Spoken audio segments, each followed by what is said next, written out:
એ ખૂબ અઘરી છે અને જાણે જાણે આવી રાખી છે એના કામ પણ થાય છે, એના મનોરથો પણ સફળ થાય છે. આ હકીકત છે. એટલે ફરીવાર શામજીબેન એમના પરિવારને ખૂબ ધન્યવાદ આપું. જ્ઞાનની ઘણી બધી ઊંચી વાતો મહાપુરુષો કરવાના છે, થોડીક પ્રાથમિક વાતો મારે કરવી છે. તમે સૌ જાણો છો, છતાં યાદ કરાવું કે આપણા શાસ્ત્રકારોએ 33 કરોડ દેવ ને 64 જોગણીના બધું લખ્યું છે, પણ એ તો જેણે જોયા હોય એને ધન્યવાદ. આ બધાને જેણે પ્રત્યક્ષ જોયા હોય એને ખૂબ વંદન ને ધન્યવાદ. મેં કદાચ અગાઉ પણ આ વાત કરી છે, પણ ફરી આજે વાત કરું કે આ જગતમાં પ્રત્યક્ષ દેવ હોય તો 5 છે. પ્રત્યક્ષ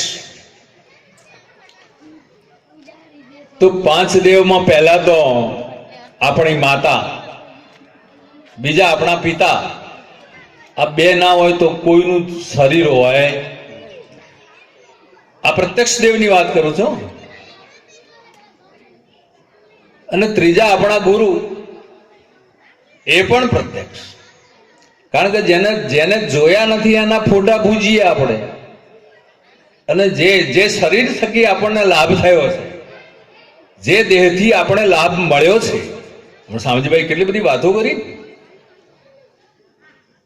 એને કેમ ના પૂજીએ અને એ દેવ કેમ નહીં? માતા પિતાએ જન્મ તો આપ્યો પણ ભવસાગરમાં નાખ્યા. સદગુરુએ ભવસાગરમાંથી આપણને છોડાવ્યા. તો ત્રીજા આ 3 દેવ તો તમે બધા જાણો, પણ 2 મેં નક્કી કર્યા છે. એ તમારે માનવો હોય તો માનજો, ન માનો તો મને વાંધો. આ 3 તો તમારે માનવા જ પડશે, પણ 2 જે મેં નક્કી કર્યા છે એ તમારે માનવા હોય તો માનજો. તો ચોથા દેવ તમે છો. આ તમે દેવ જ છો. આ 3 હોય ને તમે એને ન માનો તો, તમે એમની સેવા ના કરો તો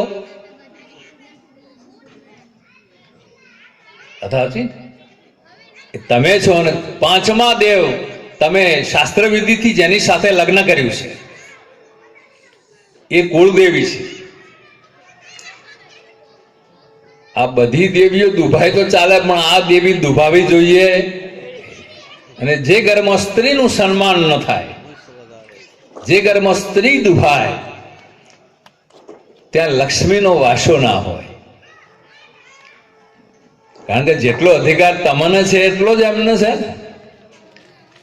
સ્ત્રીનું સન્માન થવું જોઈએ. આપણી કુળદેવી કોણ? આપણા કુળમાં કોણે વધારો કર્યો? પેલી દેવીઓ તો ખરી, પણ આપણા કુળમાં વધારો એમણે કર્યો નથી. આપણા કુળમાં તો આ દેવીએ વધારો કર્યો છે. અને જગતમાં આ 5 દેવના આશીર્વાદ મળી જાય તો હું માનું છું બીજા કોઈ દેવના આશીર્વાદની જરૂર નથી. આ એક પ્રાથમિક વાતો છે. એટલે ભક્તિની વાતો તો ઊંચી છે, પણ વ્યવહાર શુદ્ધિ નહીં હોય, જ્યાં સુધી આચરણમાં આ વાત નહીં મુકાય ત્યાં સુધી વાતો કરવાથી કાંઈ મળશે નહીં, એનું પરિણામ નહીં આવે.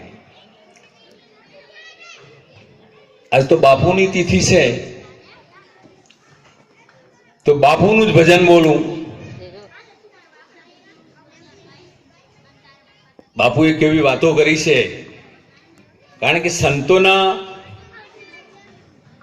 શરીર છે ને, એ ભૌતિક શરીર તો કોઈનું કાયમ રહ્યું નથી, પણ એમનો અક્ષર દેહ છે એ અમર છે. એ આપણા વચ્ચે ગમે ત્યારે તમને કંઈક કહી જાય આવી.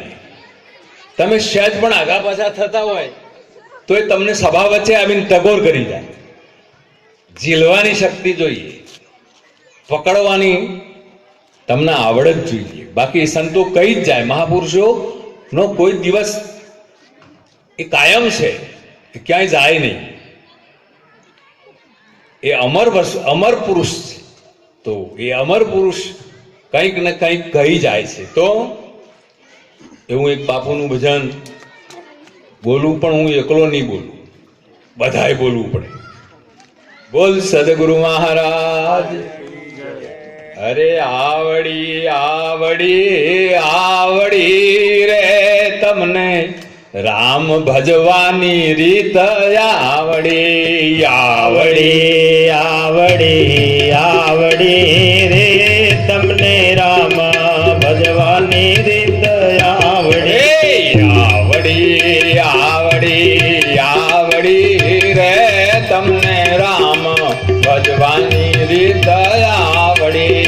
આવડી આવડી આવડી રે તમને રામ ભજવાની રીત આવડી. ધન્ય પિતાને ધન્ય માવડી રે તમને રામ ભજવાની રીત આવડી. ધન્ય પિતાને ધન્ય માવડી રે તમને રામ ભજવાની રીત આવડી.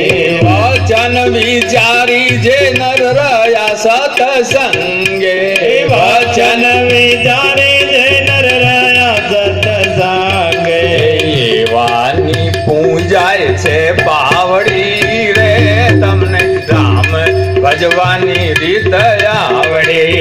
એવાની પૂજાય છે પાવડી રે તમને રામ ભજવાની રીત આવડી. ધન્ય પિતાને ધન્ય માવડી રે તમને રામ ભજવાની રીત આવડી. ધન્ય પિતાને ધન્ય માવડી રે તમને રામ ભજવાની રીત આવડી. તો બાપુ અહીં આપણને કંઈક કહે છે, જેમ શામજીભાઈના રામ ભજવાની રીત આવડી ને, આવડી કહેવાય. બીજા બધા પ્રસંગો કરે, વળી સંજોગ પણ એવા ઊભા થયેલા કે કદાચ આ પ્રોગ્રામ બંધ રાખવો પડે. આવા સંજોગો પણ ઊભા થયેલા હતા, પણ છતાં પોતાના નિર્ણયમાંથી આઘા પાછા ના થયા. અને સંજોગો એવા ઉભો તો નાડાપાવાળા ગોપાલરામ મહારાજને મારે યાદ કરવા પડે કે એ મહાપુરુષને પણ ધન્યવાદ છે કે જેણે નહીં કે તમે એ તો આવું બધું તો થયા કરે, પણ તમે તમારો પ્રોગ્રામ ચાલુ રાખવા તો ગુરુ મહિમા છે. એટલે એ મહાપુરુષને પણ ધન્યવાદ, જેને આ વાત સમજણમાં આવી, એટલે એમને ધન્યવાદ છે. આજે સવારે મેં એમને કહ્યું, કદાચ કીધું બાપુ આ કદાચ પ્રોગ્રામ બંધ રાખ્યો તો વાંધો નહોતો, કે નહીં આ તો ગુરુ મહિમા છે અને આવું તો બધાના ઘરે થતું આવ્યું છે. એટલે આવું જેને વચનનું આટલું બધું બળ, કે જે વાત ગુરુ પાસેથી આપણે સમજ્યા છે, વચનનો શું મહિમા છે. શામજીભાઈની પરીક્ષા થઈ ગઈ, પરીક્ષા થઈ ગઈ અને એમાં ઉત્તીર્ણ પાસ થઈ ગયા. આવું બધા થઈ શકે?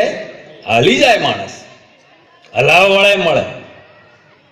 હમણાં બપોરે અમારો સત્સંગ ચાલતો હતો કે ભાઈ તમે આપણે ઊંટ ઉપર બેઠા હોઈએ ને, ઊંટ ઉપર તો તમારે હલવું છે.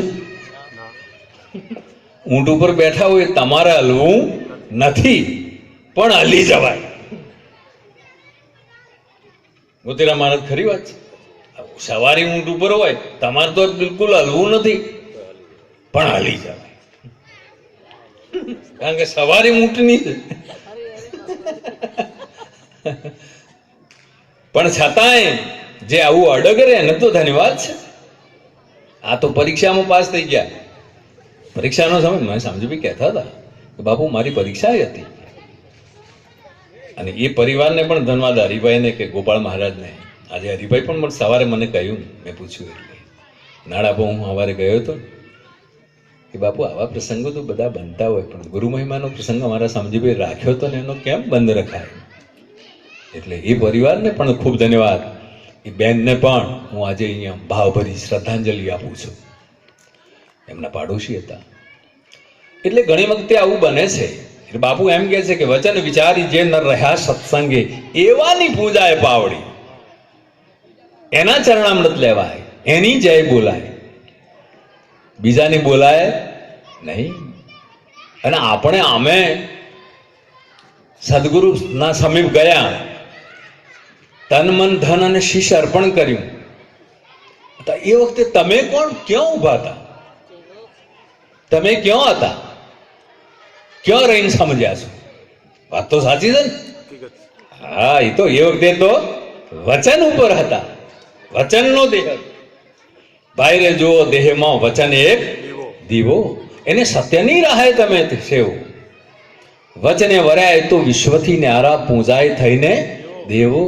રામ ને કૃષ્ણ એ જુઓ ઝળકે જગતમાં, એ પુરાણે દાખલો લેવો. ભાઈરે જુઓ દેહમાં વચન એક. પાનભાઈ પણ કહે છે, વચન વિચારી જે નર ને પાનભાઈ એને બ્રહ્માદિક લાગે ભાઈ. વચનનો આટલો મોટો મહિમા છે. આપણે બધા વચન ઉપર જ ઉભા છીએ ને, કે ક્યાં શામજીભાઈ ના ફરજ હતી? કોણ એમની ફરજમાં આવતું નહોતું, પણ વચન ઉપર હતા કે મારા ગુરુએ જે વાત મને સમજાવી છે. અને એવાની પૂજાએ પાવડી નરભેરામ બાપુ કહે છે, અને એની જય બોલાય. એ અમર પુરુષો છે.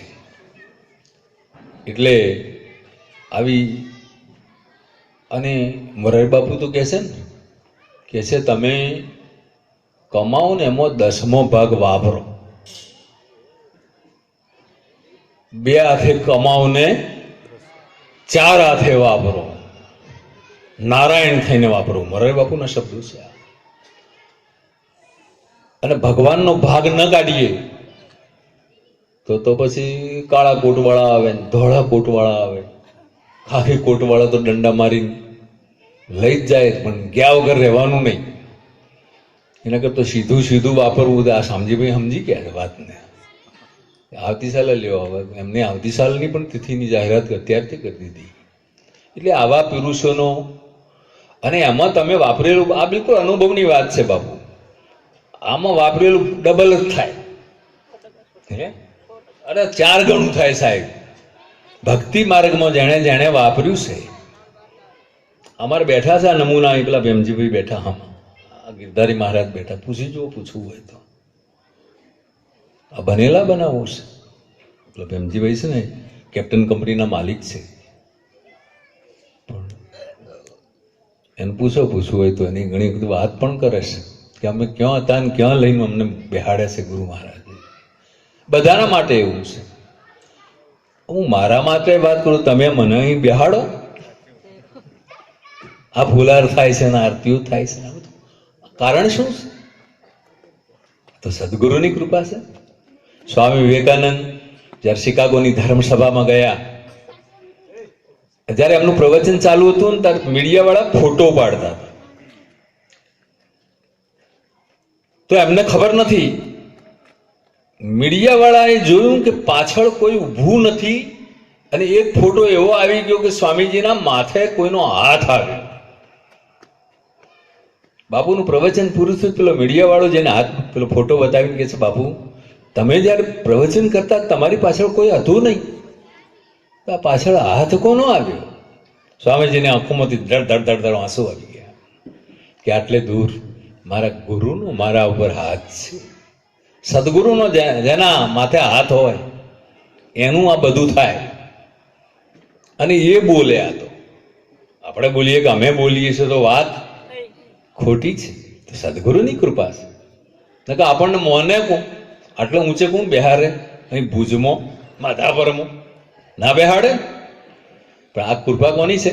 સદગુરુ. કેમ ભૂલું ઉપકારું ગુરુજીના, કેમ ભૂલું ઉપકારો? સદગુરુના ઉપકાર ભૂલી શકાય એવું નથી. અને જેને જેને આ વાતની સમજણ છે, આ વાત જેને સમજમાં આવી છે, એ ચોક્કસ એને લાભ થાય છે, એમ નરભેરામ બાપુ કહે છે. તો આગળ શું કહે છે? આવડી આવડી આવડી રે તમને રામ ભજવાની રીત આવડી. આવડી આવડી આવડી રે તમને રામ ભજવાની રીત આવડી. પંચશીલા રે જેણે પ્રેમાથી પાળ્યા, પંચશીલા રે જેમને પ્રેમાથી પાળ્યા. હરખે અહંકારી નામ નાવડી રે તમને રામ ભજવાની રીત આવડે. હરખે અહંકારી નાવડે રે તમને રામા ભજવાને રે આવડે રે.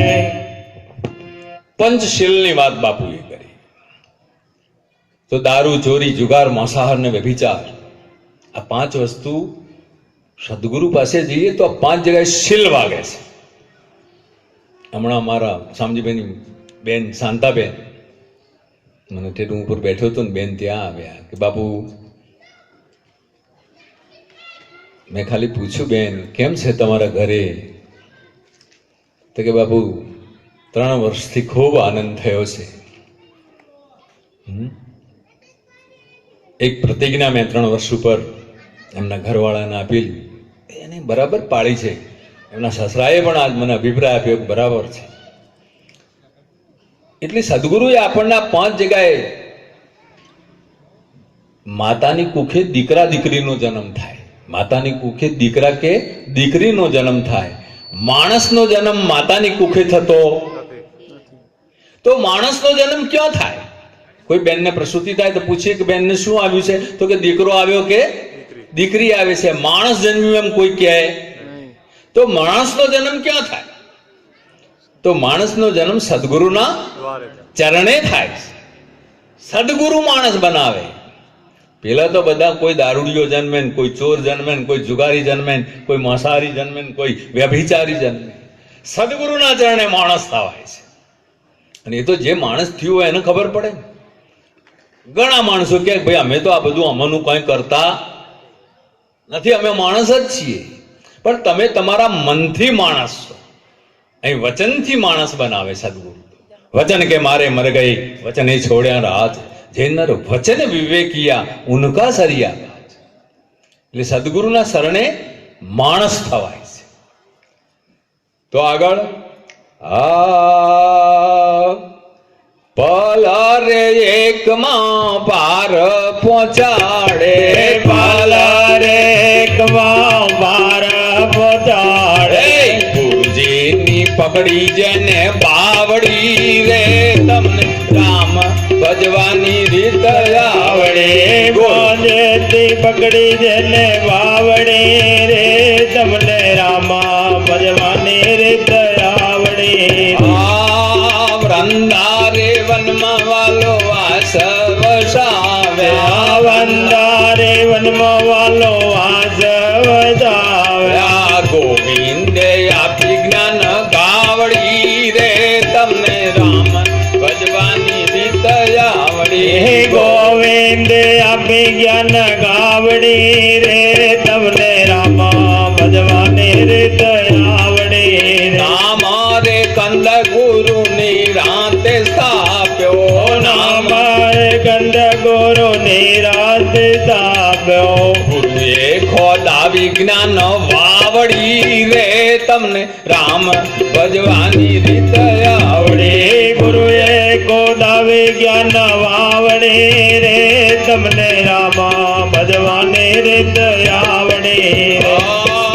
વચન વર્તન એક કરી રાખે, વચન વર્તન એક કરી રાખે.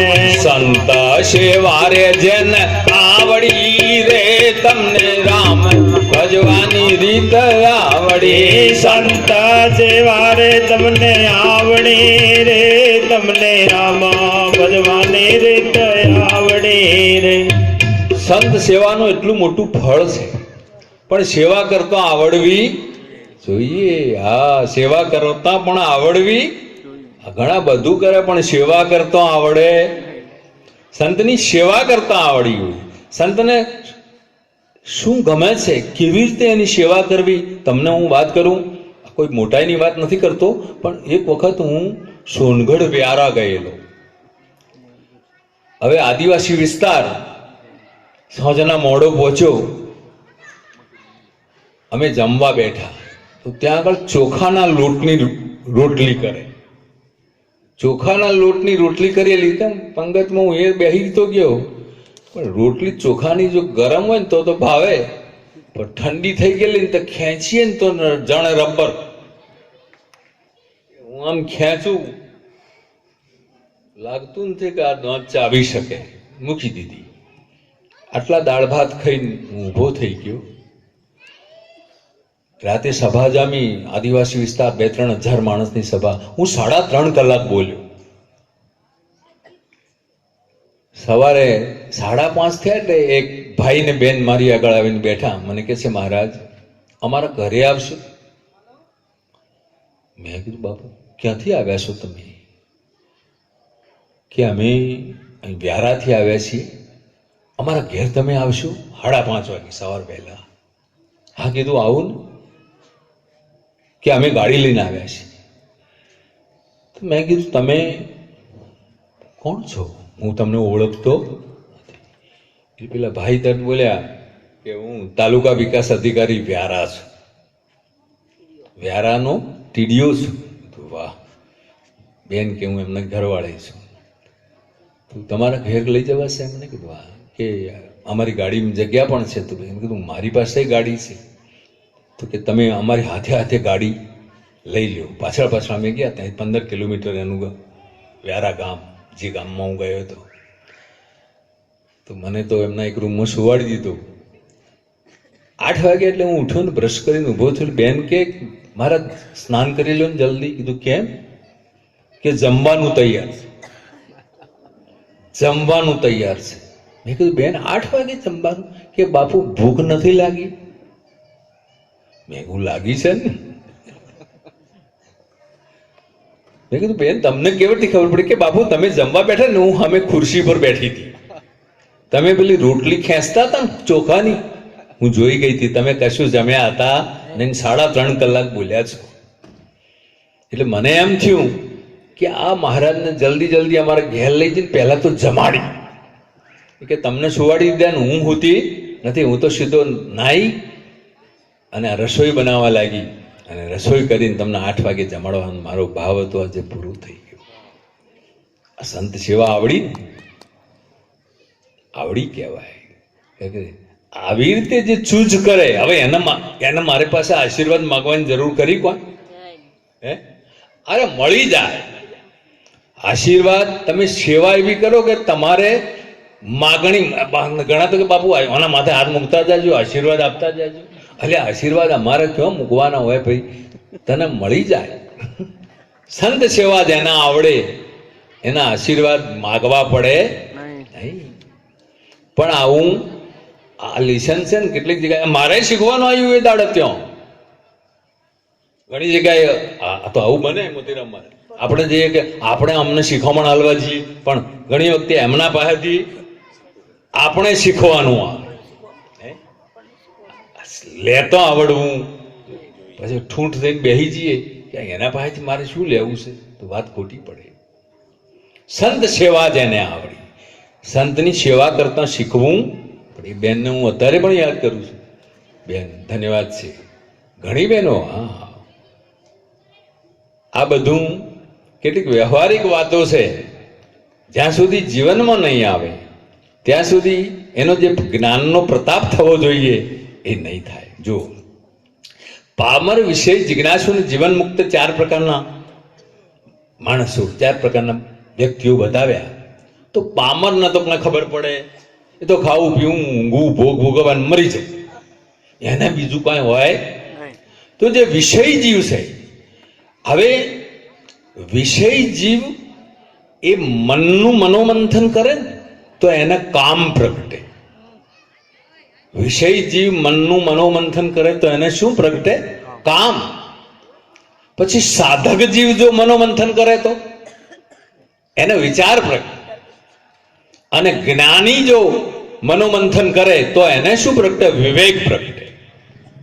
જ્ઞાની જો મનોમંથન કરે તો શું પ્રગટે? હા, જેટલો વધારે જ્ઞાની પુરુષ એટલો એનો વિવેક વધારે હોય ને હોય. એ જ્ઞાન. નહીં તો નિરાત મહારાજ તો લખી દીધું, અરે ગુરુ થયા ઊંચા રે ટેકરું જળ વિના રે, કે નિર્ધો નીચા ખમે રે ભરાય.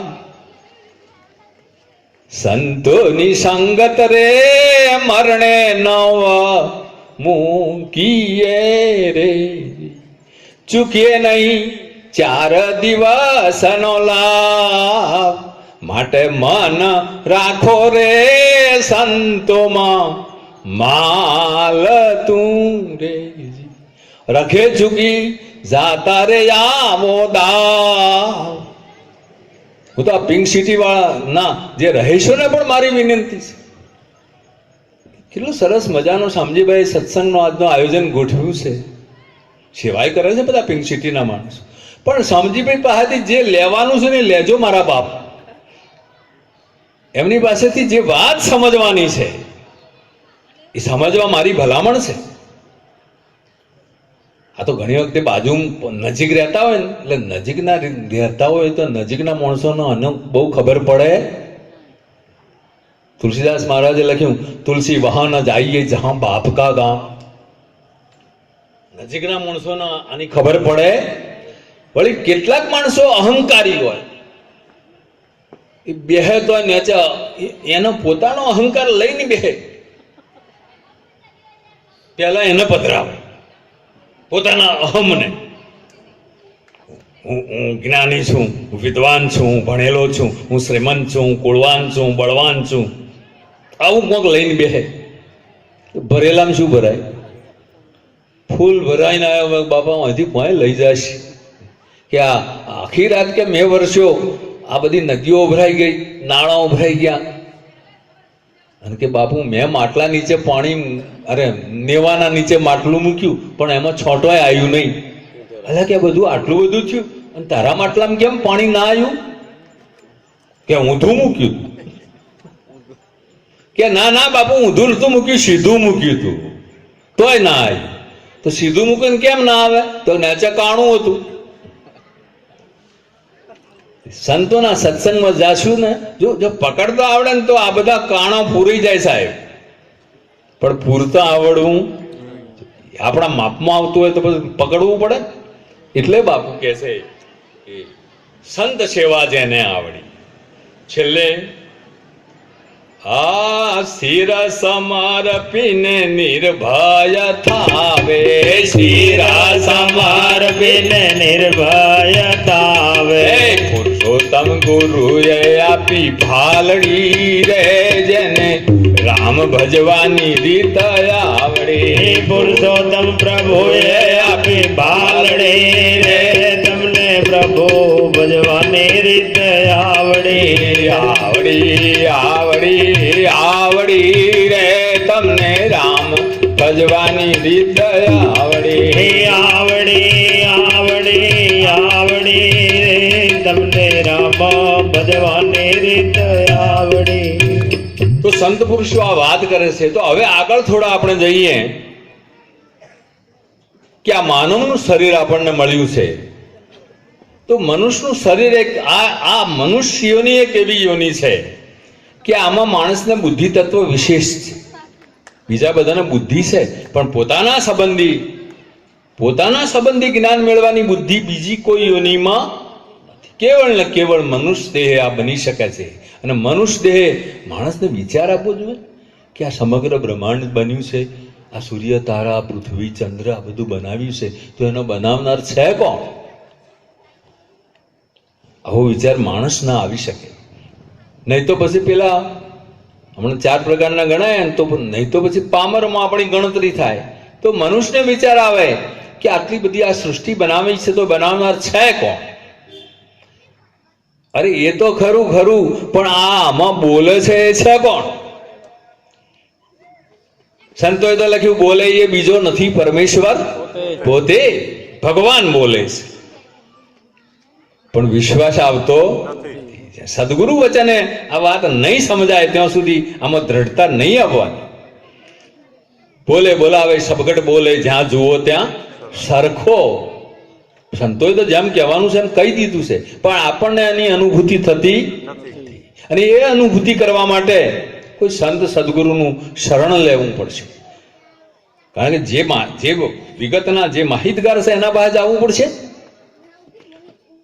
પણ આપણને એમ છે કે જે પહેલા થઈ ગયા એ સંતો હતા, હાલ તો કોઈ સંત એવા લાગતા નથી. પહેલા જે થઈ ગયા, હવે હાલ અહીં બીમાર પડીએ આપણે તો હોસ્પિટલનો ડોક્ટર કામમાં આવે, હોય જે બેઠો હોય તાત્કાલિક કામમાં આવે, હાજર હોય. હવે હાજર છે એના પર ભરોસો આવતો નથી, અને પેલા કોઈ આવે એમ નથી. વાત સાચી? કોઈ કહે કે મારે ગીતા કૃષ્ણ ભગવાન આવે તો જ સમજવી છે, તો બની શકશે?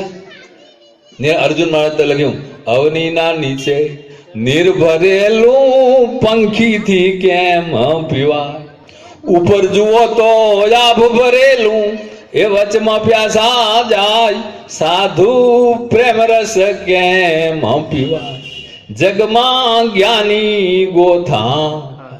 અર્જુન મહારાજના શબ્દો છે કે અવનીના નીચે નિર્ભરેલું, જે દેહ બધા અવનીના ભેગા થઈ ગયા એ તો કોઈ જ્ઞાન કરવા આવે એમ નથી. અને ઉપર જુઓ તો આપ ભરેલું જે નિર્ગુણ પરમાત્મા છે એ તમારા સંશયનું સમાધાન નહીં કરી શકે. એ તો કોઈ સગુણ પાસે જ આવવું પડશે. આ અવાજ છે ને એ વાત નક્કી જ નથી. એટલે ભાઈ એનો પુરાવો શું? તો કે તારો શ્વાસ ચાલે છે એટલે ત્યાં સુધી અવાજ છે, આ પુરાવો છે. પણ હવે આપણું કોઈ વાહન હોય ને ટાયરમાં પંચર પડે તો આ હવા કોમમાં આવશે? એ તો કોઈ ગેરેજ જ્યાં પંપ હશે એનો ત્યાં જવું, જ્યાં એનું ગેરેજ હશે ને જ્યાં પંપ હશે હવા ભરવાનો એ જવું પડે ને. અને એ જઈને હામો તાકી રહ્યો તો કોઈ મેળ આવે? હા, એ પંપના હાથી છેડા જોડવા પડશે. છેડા ના જોડીએ ત્યાં સુધી આ હવા ભરાશે. એમ આ વ્યાપક છે, એ વ્યાપક છે બરાબર 100%, પણ એ આપણા સંશયનું સમાધાન નહીં થઈ શકે, ત્યાં નહીં થાય. કોઈ પ્રગટ પુરુષ પાસે જવું પડશે. આજ બપોરે મને ઠેઠ સુરત જિલ્લામાંથી એક ફોન આવ્યો. આજ અહીં મને એક પ્રશ્ન પૂછ્યો એક મામલતદારે. મને કહે છે જીવતા મુક્તિ થાય ખરી? મોતીરામ મહારાજ આજે બપોરે અહીંયા મામલતદાર કક્ષા મામલતદાર મને કે જીવતા મુક્તિ થાય. મેં કીધું કેમ ન થાય ભાઈ? સંતોએ તો લખ્યું જીવતા ઘર જુઓ બંદા, જીવતા ઘર જુઓ, મોવા પછી મોક્ષ માગે એ તો કાળાગ્રહ નો કુ. જીવતક ન થાય તો અમને લખ્યું છે ચોકડી મરાવો કોકના પાસે. શક્ય છે? બધા જીવતા પરમ પદને પામ્યા છે. દેહ છતાં વિદેહ એવા નર, દેહ છતાં વિદેહ, જેને લાગ્યો નામ શું નહીં એવા નર, દેહ છતાં વિદેહ. આ જીવતો બની શકે છે, પણ છેડા જોડવા કોઈ સમર્થ સાથે. આ ગપમ ગપા જ્યાં ત્યાં છેડા અડાડ્યા હોય તો કોઈક બીજું થઈ જાય. હા, કોઈક બીજું જ કરીને ઉભો રહે. વાત સાચી? એટલે જોઈ નિરંત મારે કે છે ભાઈ રે સદા નરખી પરખીને ગુરુ કરવા, તનનો કે મનનો પરચો ન જુઓ તો પગ જેની શીત ધરવા. જહાજ મળ્યું પણ જહાજી નથી તો કિસ્મિત પાર ઉતરવા. આ બની શકે છે? મેં કેમ કીધું? હા, કોઈ સમર્થ સદગુરુ શોધી કાઢો, અને જો ના બને તો કહેજો મને. એટલે આ મનુષ્ય શરીર એટલા માટે મળ્યું છે કે આ બ્રહ્માંડનો બનાવનાર છે કોણ? આમાં બોલે છે ક્યાં છે? આ વાત શોધવા માટે માણસનું શરીર મળ્યું છે. ફરી ફરી મળે એવું નથી. એટલે બહુ વિચાર કરી અને કોઈ એવું ગેરેજ શોધી કાઢો કે જ્યાં આપણા પડેલા પંચરનું ટાયર ત્યાં આમાં હવા ભરે એવું. આ કરવા જેવું કામ છે. અને એના માટે કોઈ સંતોની સંગત કરવી પડશે. કારણ કે એનો જે ભૂમિઓ છે ને એની શોભત કરવી પડશે. અને એવાની શોભત કરશો તો એ તમને એ રસ્તો બતાવશે. અત્યારે પણ છે જ નથી એવું? કુરાન શરીફમાં તો લખ્યું છે કે કોઈ ગામ નથી, કોઈ મહોલ્લો નથી, કોઈ વિસ્તાર એવો નથી કે તને ખબરદાર કરનાર ત્યાં ના જન્મ્યો હોય. છે જ, પણ આપણને પારખ આપવી જોઈએ. અને એ પારખ એમને બેઠા બેઠા નહીં આવે. એ કોઈ પારખ વાળાનો ઝવેરીનો સંગ કરવો પડશે. અને એ સંગ થશે તો આ વાત ચોક્કસ થશે. મહાત્મા લોકો મને કે તમારે કોઈ સમયની મર્યાદા નથી, પણ અહીં મહાપુરુષો બેઠા છે એટલે એમને મારે પણ સાંભળવા છે. કારણ કે મારે લાભ તો લેવાનું. એટલે આટલું બોલી મારી વાણીને વિરામ આપું. ફરીવાર શામજીભાઈ એમના પરિવારને